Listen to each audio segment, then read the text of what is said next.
welcome to the Balking Den, where there is no sleep for the fucking wicked, but there will be a Naparooski after this. So let's get on into it. This show is sponsored by Prize Picks. If you haven't already, go on over there, use promo code PUBSports. Get a $100 match deposit on your first $100 deposit. So I saw one of y'all out there in Twitter land tweet out to a Pub Sports. Y'all were going to try it out. So good looking for you guys for using that promo code. It helps us out just as much as it helps you. So do us a favor. Don't be square and fucking use Pub Sports fucking discount on their promo codes wherever the fuck you can. Because we be fucking pubbing. Shout out to the chat, guys. Smash the like. I see my guys in there. Moose and Nilo. What's good? Hit the freaking share button. If you're in Twitter world, hit the link. Jump in the chat. Tag me in your plays. Let's see them today, and I'm going to tell you mine.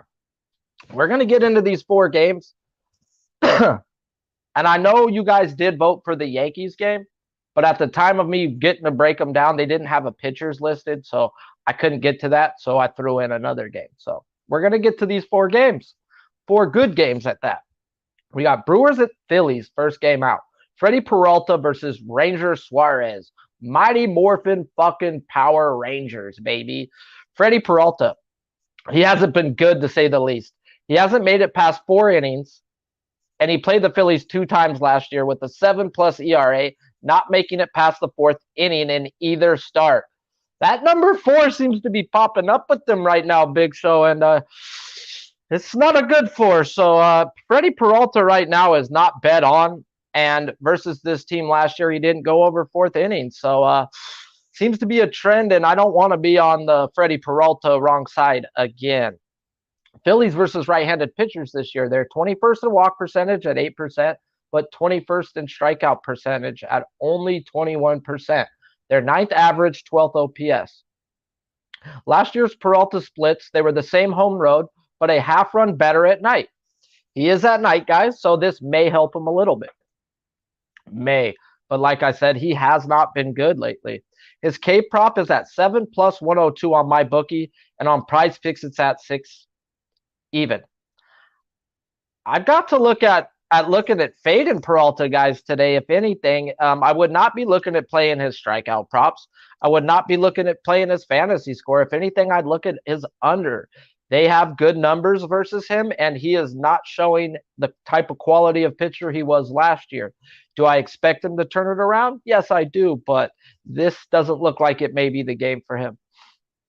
On the other hand, let's get into our red Power Ranger, Ranger Suarez. He coming in 1-1, guys. He got smacked his first game and a nice bounce back versus the Marlins. I was on him there. I was actually on him the first time too, sad to say. I'm a big Ranger Suarez, guys. We'll be talking about this guy a lot this year, I think. He had great home road splits last year and was super bet on. Brewers did not see Suarez last year, and versus left-handed pitching this year, they're 19th in walk percentage, 14th in strikeout percentage, bottom 3 average in OPS. Whoa. Bottom 3 average in OPS versus lefties this year, the Brewers are, guys. Let me say that one more time for you if you didn't hear it. Damn, his K prop is at 6+ plus 125 on my bookie and 4.5 on Prize Picks. There's value in the juice if you're a juice hunter. I'm looking at Ranger Suarez in his fantasy score over 23.5. I think that's too low for a guy I've got projected to go 6 innings. I don't know if his Ks will be there. The numbers say his Ks won't be there, but they haven't seen him before. So that is advantage Suarez. So those Ks may come. But with the fantasy score, I expect him to go 5-6 innings, maybe a solid 6. And if he hits the 6 for sure, he guarantees us the fantasy score without the win. And we don't want to be relying on the win right now with the Phillies bullpen. They're not so good. Batters last year versus Peralta, lefties hit 157 while righties hit 174. This year, righties are hitting him for a fucking 450, bro. What the fuck? Right-handed hitters are smacking Freddie Peralta this year, guys. Like, take that into mind today if you're looking to back Peralta on DraftKings, guys. I'm looking to draft freaking Suarez on Prize Picks and on DraftKings. I think he's a solid play today. Left-handed hitters hit 109, while right-handed hitters hit 225 last year. No batters have seen each pitcher more than 10 at-bats. But Alec Bohm this year in 21 at-bats this year, he's batting 476 with an 1176 OPS, guys. This fool is seeing the ball, and he's smacking the ball. So if Alec Bohm is in the lineup, look at that guy's 2+ bases. Look at him on prize picks. Look at him for maybe a home run prop. Hunter Renfroe versus left-handed pitchers, guys. His average slugging and OPS is way better versus lefties than righties. He's always loved him some left-handed pitching. And, I can't just be like super Ranger Suarez. He's not going to get hit, If he was, I see Hunter Renfroe, maybe taking him deep because that guy's got some power from the right-handed side, guys. So worry definitely a little bit about this Milwaukee bullpen. They're not the bullpen that we think, guys. Williams has not been fucking Williams as of last year. This guy has been super shaky. I've been saying it all year, guys. We need to take a wait and see on this bullpen. Williams needs to show some turnaround. He is not bet on at the moment. He is holy fuck, bases loaded every time right now out. That just is absurd, and it's a bomb waiting to blow up, guys, and I don't want nothing to do with that. Let's get into this next game on the board. Marlins at the Braves. This should be a fucking good one, guys. This could go either both ways. A super good pitch game or both these guys get cracked. Let's get into it. Trevor Rogers versus Kyle Wright. Trevor Rogers has a 12+ ERA due to the Phillies destroying him last week. And I was on that too. Phillies hit lefties really well, guys. Rogers is 0-2 with a 5.4 ERA and 3 starts last year versus the Braves. Damn, 5.4 ERA, and he didn't go past 5 innings in any start. Braves versus left-handed pitchers this year are 11th in walk percentage, 15th in strikeout percentage, top 7 average in OPS. They love them some lefty pitching, guys, and I wouldn't mind backing some of these Braves bats. Rogers K prop is at 6+ -114, 4.5 on prize picks. Super value on the prize pick side of strikeout props. But the numbers say no, and he hasn't gone past 5 innings versus these Braves last year in 3 starts, and he struggled versus a team that crushed lefties this year. This is another team that crushes lefties, and I expect another not-so-good start from Trevor Rogers today, and that's hard to say, guys. But a not-so-great start still gets him over the stupid fantasy score that they gave him, guys. 5 innings, 2 runs, 6 strikeouts. Easily gets him to the over, which is they've undervalued him, and he's an ace pitcher, guys. So even though I think he gets hit and gives up a few runs, that fantasy score is just too disrespectful for an elite pitcher like Rogers is. So yeah, don't disrespect Rogers. Don't do that. And unfortunately, Mattingly will hang him out to dry. Mattingly is careerly known for letting his pitchers die. He has no balls, doesn't know how to go to his bullpen, and will trust whatever his pitcher says. Oh, I'm good. He's good? He just gave up 2 walks, a home run, and a hit batter, bro. He's not good. Not good. Okay? Rogers hasn't gotten hit this year. He just has had control issues. They haven't been hitting him. So as soon as he gets this control back to where it was, he's going to be a lights-out pitcher again. So they're just disrespecting an ace right now. Kyle Wright, on the other hand, the number 5th overall pick in the 2017 draft, seems to have found this fucking stride in the majors, guys. He was super bad in his first few come-ups of the call, but this year he's humming with a 1.64 ERA and a 0.7 whip in 11 innings with 15 strikeouts. The best thing about Kyle Wright is his fucking poise. Okay? Yes, he throws 97 with movement. Yes, he's got some nasty wipeout pitches, okay? He's got 6 and 9 strikeouts in his 2 games, both versus top 10 strikeout teams. The Marlins, on the other hand, are not. They are bottom 11 in strikeouts, so I would look at not at his K prop if you like Kyle Wright today. I would look at it maybe running his fantasy score. But this guy comes from Vanderbilt. Vanderbilt produces pitchers. They are the pitching factory of college baseball. And this guy's maturity level is on another fucking level. His poise. He could have bases loaded. He could have one on. He could have no on. He acts the fucking same. And dude, for a kid or even a veteran, that is money, guys. That is bet on. So Kyle Wright is a stud, guys, and he's going to be bet on for a while. His K prop is at 6 plus minus 114, 5 on prize picks. But once again, those strikeouts came versus San Diego and Cincinnati, both top 10 in strikeouts. So he does have nasty shit, though, so I don't hate you if you're going to run that strikeout prop. Right? No stats, pretty much, guys. He hasn't been in the big league. He was in there 7 innings last year, so we're not going to look too much into that. No one has 10 at bats versus Rogers. But how can you not look at Matt Olson, batting 400 with an 1156 OPS and loves left-handed pitching and right-handed pitching? You don't fucking care which side you throw from, guys. This guy's swing is so beautiful. Oh, that Braves got them a fucking banger, and now he's in Braves ballpark, guys. Braves ballpark tends to fucking fly. That Georgia weather, not nice. So definitely look. 12 at bats versus left-handers this year for Olson. 330 average, 1,000 OPS. Both have middle of the pack bullpens, but I do like the Braves back end. I am a Jansen hater. Jansen has looked really good this year. His velocity is up. And that means something with that guy. He's throwing 93 to 95. His movement is there. 2 years ago, it was down to 91. Last year, it hovered 93 to 91. It's 96 to 93 in the first week and a half this year. So Jansen's fucking humming, guys. And if he's got that cutter moving, dude, tough luck. And I definitely love me some fucking nutsack. Who's the? No, I know. His name ain't Nutsack, but that's the pitcher's name on the Brave. Okay, that's his name. Just put that in the bank. Sorry, not sorry.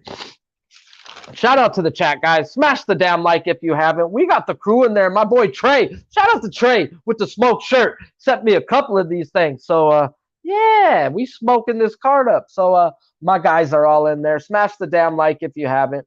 Let's get on to this shit. We got some money to be made. Blue Jays at Astros. To the Canadians out there, Nilo.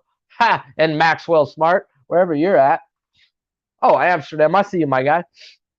We got Ross Stripling, good old chicken strip, versus Justin Verlander. My guy, Justin Verlander. The old school Justin Verlander. He's pitching 97 again. It's all back. He looks like the old man. And that old man has been nothing but money. Ross Stripling, a career 3.96 ERA coming off his first start of the year, and he went 4 strong versus a trash-ass Oakland team. So, hey, don't put too much into that one, guys. He was 1-1 last year with a 4.72 ERA, 2 starts versus the Astros, 1 good, 1 not good. He is worse on the road and at night by a run more home road splits last year, and he's on the road, and it's at night. So this is not adding up good for Mr. Ross Stripling. On the other hand, Astros, though, they aren't fucking doing too well either, guys. They're 13th in walk percentage, 19th in strikeout percentage, bottom 10 average, and 15th OPS. His K prop is 4 plus at plus 129 on my bookie. Prize picks is at 2.5. Yikes. Strikeout props versus the Houston Astros are tough to get. But there is so much value, guys, in 2.5, where my bookie has the 3 strikeouts at minus 500. 3 strikeouts is minus 500. So they are giving you a minus 500 prop right now to put on your parlay at even money. I'm not going to do it myself. I had to bring it up to you guys, bro. That is super value if you're a juice shopper, guys. They're giving you a minus 500 prop. And I don't hate anybody looking at it, guys. It's not the left-handed side. They do strike out a little more on the right-handed side. He's a right-handed pitcher.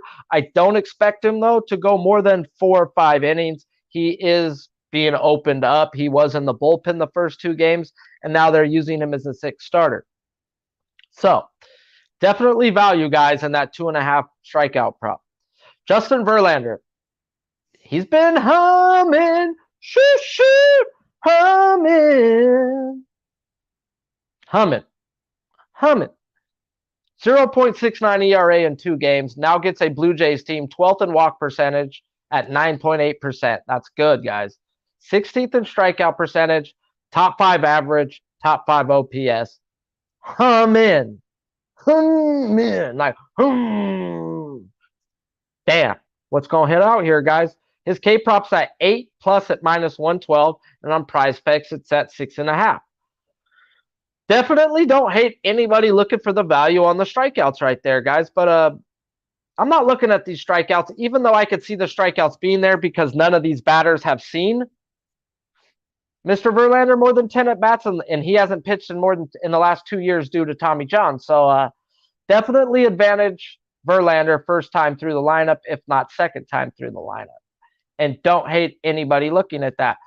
I definitely got to lean that the pitcher has the advantage, and especially a pitcher that's humming like this. So definitely I'm looking at Verlander's fantasy score. I think he goes 6 plus.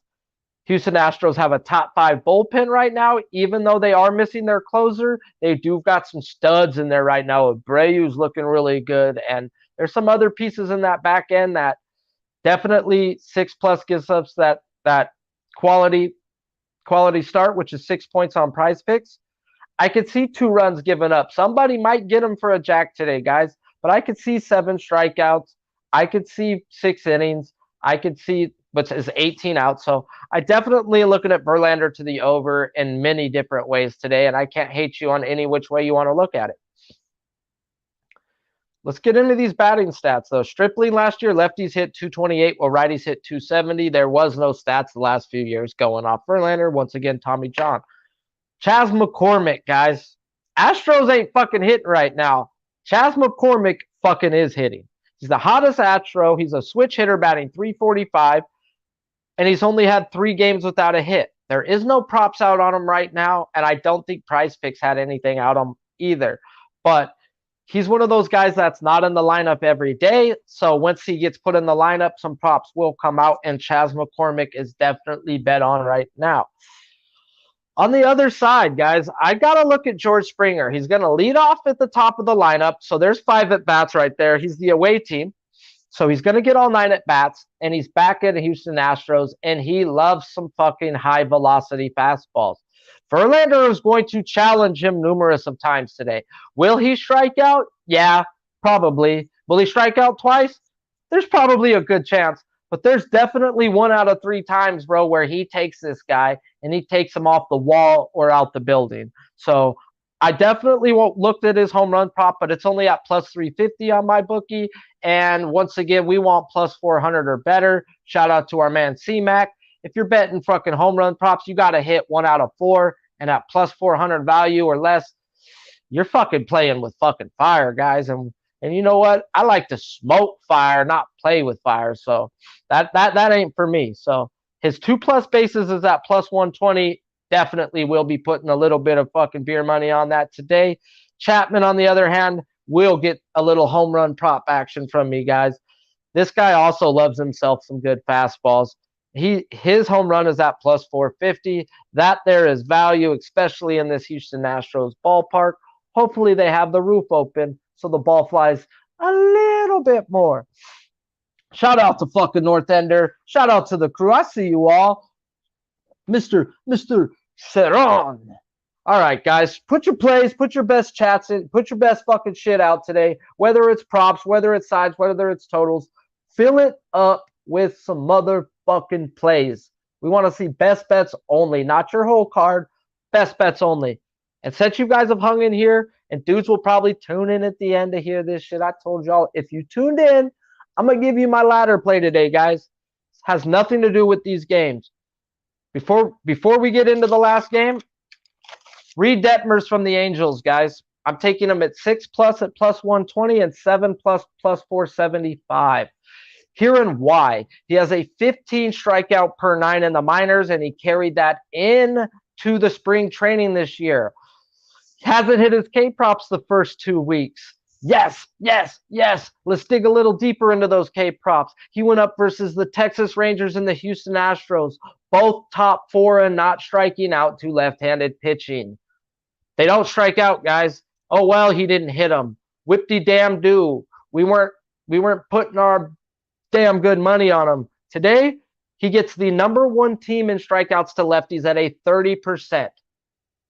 Today, things change. They are bottom five average, bottom five OPS. They aren't seeing the ball from the left-handed side. They've never seen Reed fucking Detmers. Advantage Reed Detmers. Give me Reed Detmers 6 and 7 strikeouts in 5 innings. Maybe 4. So let's get on to this fucking next one. Padres at Dodgers, baby. Woo, this should be a good one. Julio Urias versus Nick Martinez. Julio Urias, guys. He's coming in 1-1 with a 3.86 ERA. Super good game last week versus the Reds. The Reds aren't hitting left-handed pitchers for a dog shit, guys. So I'm going to take that with a grain of salt. Julio Urias, through spring training and the game before, has not been good. Not been good one bit. So you're going to have to show me more than twice, Mr. Julio. And I'm a Julio backer, guys. I'm a Dodger fucking diehard, and he's my favorite pitcher on the Dodgers, guys. I think the upside is there with him. Just right now, it's just not. He needs to show me a little more. I see you, Nasty Nate. Let's go, my guy. So Julio Urias was 2-1 last year versus the Padres, not allowing a run in 2 games.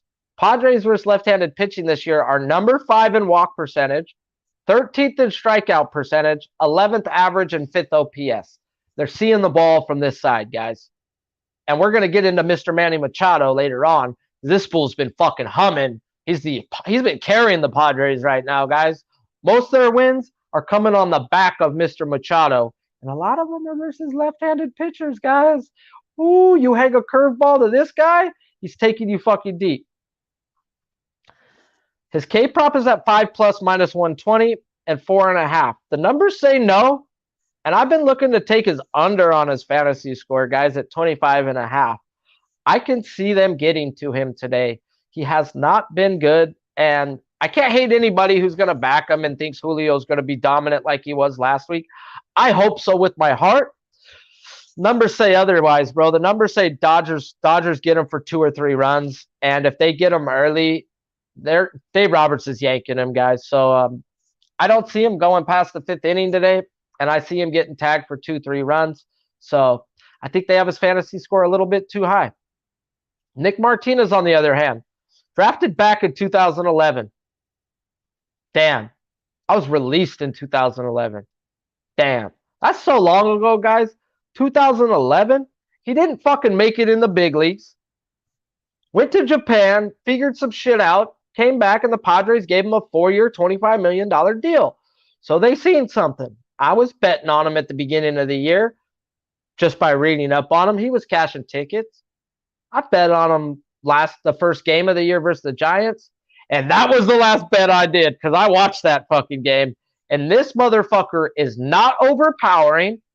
He relies on pinpoint accuracy with his 4 pitches. Buddy, you need good fastball in big leagues. Let me tell you, you'll be able to get around the first time through the lineup, maybe the first time you face a team. But when you face a team like the Dodgers 4 or 5 times in a year, good fucking luck, bro, because they're going to just be able to pick and sit on certain pitches, bro, and just rip you, bro. So Nick Martinez, guys, to me is a fade, and especially versus a right-handed hitting team like the Dodgers. Top 2 in walk percentage, bottom 7 in strikeout percentage, top 3 average OPS. What can't you not like about the fucking Dodgers? The only thing with me with the Dodgers, which I'm going to kick back and take a wait and see, but I'm definitely leaning over and runs and load up on DraftKings. I think the stacks are going to come in this game, even though a total is super low and everyone doesn't expect runs. I expect both these pitchers to get hit. The numbers say they do, and I'm a numbers guy, guys. Sometimes the numbers don't mean everything, and I get that, guys. It's baseball. You can be wrong numerous of times, but I'm going to be right more often than not, and I've been super right a lot this year, and I've got to keep riding my leans, and especially on my own team. And I think today is a game where Julio Urias comes back to where he was versus Colorado, guys. And he gets served up. So, and I think Martinez, on the other hand, Dodgers are the best high velocity fastball hitting team in baseball. They've been that way the few years versus right-handed pitching. This guy is not high velocity. So it could take them a round trip through the lineup before they get it. So definitely wait and see. But I don't hate anybody fading Nick Martinez. And I can't say I want to back me some Julio. No one's seen Martinez because he ain't been in the big leagues. But this year, lefties are hitting 263 while righties are hitting 368. Holy fuck, Lord Batman. 368 to the back cave. Shoo! Urias, left-handers hit it 210 while right-handers hit 222 last year. Left-handed hitters this year are hitting 0. Well, right-handed hitters are crushing them at 350, guys. So definitely look to see if the Padres stack a super heavy righty lineup, because that'll favor freaking the Padres and favor your Urias under. If they put a couple lefties in there, that's going to help them. So I think Bob Melvin's a good coach, and I think they're going to see these splits like I see them and see that this guy dominates lefties. Manny fucking Machado, guys. He's the only Padre with 10 at-bats, batting 250 with 1 home run, but he's fucking hot. His home run prop's only at plus 350, so we don't want that. His 2+ bases is plus 112. Definitely worth a look, guys. Definitely worth a look versus old team in San Diego. Andy's hot. Definitely worth a good look. On the other hand, Trey Turner's got an 8-game hit streak. Gavin Lux got a 5-game hit streak. And that's not even talking about the hottest fucking Dodger, Freddie fucking Freeman. So, damn. Dodgers have a top 5 bullpen, and the Padres are middle of the pack. So, I expect after Julio gets bounced for them to come in there and throw some arms to hang in. Well, on the other hand, if Nick Martinez gets got to, and they're going to put in their worst arms. So, like I said, I expect runs to come. Once it gets later on into the innings, though, I do like the back end of both of these bullpens. Their 8-9 guys are really good. Dodgers bullpen is good all the way around. Padres bullpen is strictly really good at the back end. Taylor Rogers is a fucking dominant left-handed closer, and we know how the Dodgers are versus lefties. So if he gets into the fucking game, guys, there's a good chance it's a 1-2-3. His fastball slider combo is one of the best in baseball. So shout out to you guys for hanging in there. We got after this shit. 4 games, 4 good games. Smash the fucking like if you haven't. Tell your fucking grandma about this show. Maybe not your grandma, but tell everybody else. Hit the retweet, hit the share. And if you haven't, go on over to PrizePicks, guys. Go on over to MyBookie. Use promo code PubSports. Get your on PrizePicks $100 match deposit on your first $100 deposit. On MyBookie, up to $1,000 match deposit on your first deposit, with both using the promo code PubSports. That easy, guys. That fucking easy. So get that rollover. Help us out. Help you out. Tag us in some tweets. And when you cash your fucking tickets, use that fucking hashtag. Those 3 fucking words. We be pubbing!